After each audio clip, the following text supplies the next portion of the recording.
Sallan uittohistoria värittävät alueen vaativat joet ja purot sekä jokiyhteys rajan taakse Venäjälle.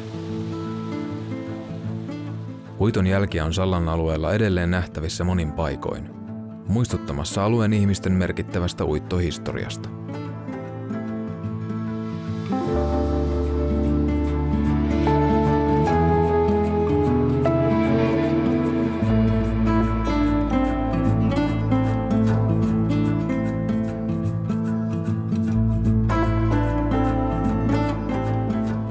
Uittoyhtiöille oli vuonna 1910 perustettu oma uittokalustoyhtiö, joka möi ja välitti uittotyössä tarvittavaa kalustoa ja tarpeistoa. Uittoa varten perustetusta kalustoyhtiöstä huolimatta yleisimmät työkalut, kuten keksit ja kanget, valmistettiin aina käsin uutta uittokautta varten. Sallassa käsin tekeminen ja uiton jäljet ovat nähtävissä edelleen. Alueen uittojokia ei ole valjastettu energian tuotantoon, ja ne ovat liki koskematta siinä tilassa, mihin ne menneiden vuosikymmenien uittojen jäljiltä ovat jääneet.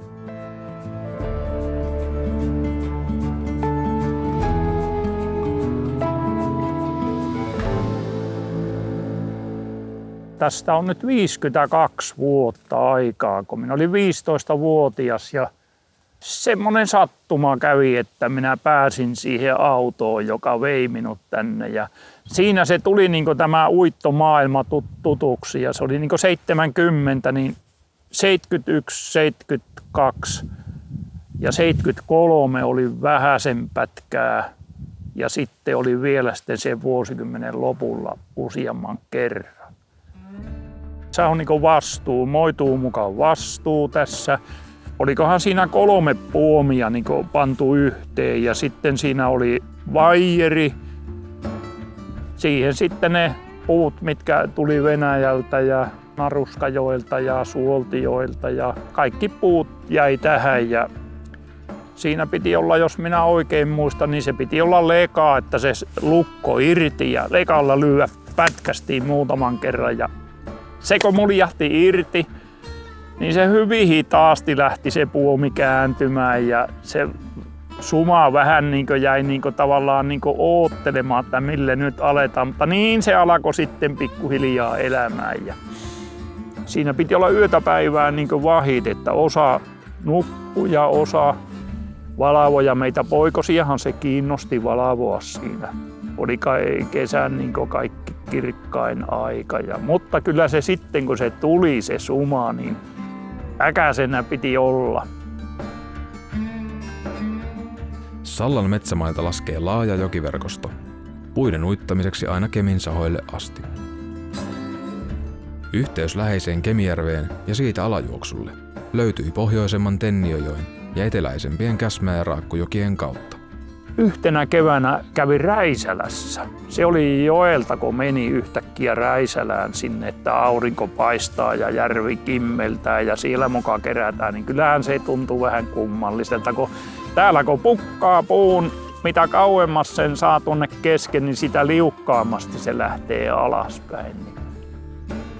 Täällä se oli täällä ylävesillä silloin, että kun toukokuun puolella oli se laitto, ja sitten kun ne tuli ne puut, 3 päivää oli, kun se laskettiin läpi. Ja sitten 4. päivä, kun hajettiin tuolta Venäjän rajalta se häntä.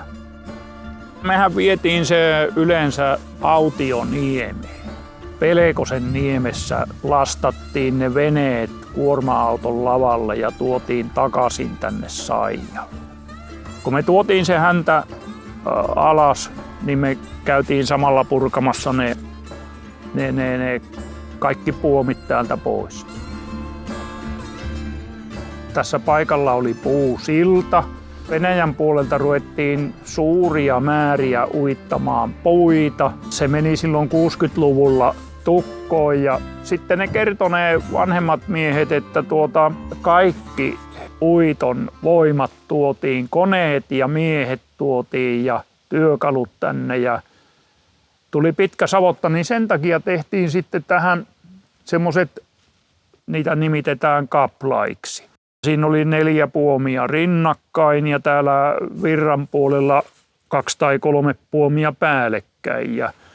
Ja se piti olla niin kuin kerta kaikkiaan valmiina kaikki siinä kaplaan päällä. Että siinä oli kirves, terävä kirves ja keksiä, hyviä keksiä ja sitten oli moottorisaha. Ja se oli ihan niin kuin sekunneista kysymys, että se saadaan laukastua. Ja se oli niin kuin minusta siinä uitossa yksi mukava juttu, että sitä oltiin joka yö eri paikassa. Ja kyllähän siinä teltassa se sukkamehu haisi, mutta ei se haitan.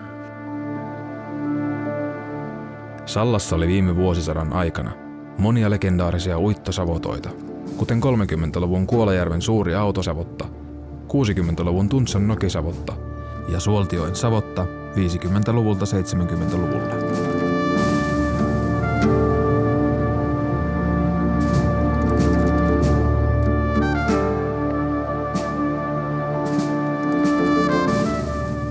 Raakkujoen varrella Riutukassa oli aikanaan myös oma savottansa. Siellä purouiton vaatimat rakenteet ja uittotyöläisten valtavat ponnistukset ovat edelleen nähtävissä, lähes käsin kosketellen.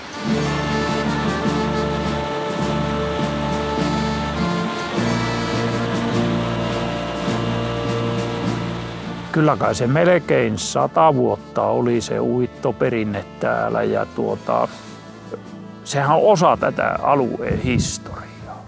Jos nyt sanottaisiin, että menkää ja laittakaa uitto pystöön, niin minä olen niin nuorimmasta päästä, joka ymmärtäisi, miten se laitetaan. Enkä minäkään varmaan muista joka yksityiskohtaa. Kuolajoen kautta uitolla oli pitkään yhteys rajan taakse Venäjälle. Sallan uittohistoria pitää sisällään paljon tarinoita rajan takana tehdyistä puukaupoista ja puiden uittamisista Suomen puolelle. Venäläinen pani sieltä sen koneilla ja miesvoimiin jokeen. Me hoidettiin se uitto. Silloin kun oltiin siellä raivaamassa sitä rantaa, niin se oli ilmeisesti väärinkäsitys vartiomiehellä siellä, että se tässä tekeekin raja semmoisen mutkan. Niin silloin piti äkkiä palata siitä pois. Se vähän säikäytti. Niin, eli sieltä vartiomies hermostui ja ampui varoituslaukauksia. Tornista, niin kyllä. Mutta ei mitään ilmaa. Sitä sanottiin täyspitkäksi, kun sitä oli siellä joessa. Ja minä siellä puitsin puomilla rajassa ollessa olin puomivahtina siinä, kun siitä ajettiin 5 autolla Suomeen Venäjän puolelta puuta. Ja se meni Naruskan järven luusua ja siitä uittamalla alas. Sitten minä luulen, että Kuolajoen uitto lopetettiin, että se siirtyi pyörille. Ja sehän pikkuhiljaa loppui niin, että joki kerrallaan lopetettiin ja lopulla ei uitettu kuin Tenniöllä enää. Se vanhasta uiton miehestä tuntui vähän kummalliselta, että miten voi olla niin kumipyörillä, niin että se on niin kuitenkin edullinen, että sehän pääosin se puu, niin sehän vain huilaa, tämä luonto hoitaa sen kuljetuksen. Niin. Mutta on ne ollut kovia miehiä, jotka on uittanut sitä Naruskajokia, kun se on se viimeinen pätkä siinä se muuan kilometri. Se on niin pystävä koski, että se on aivan mahdoton.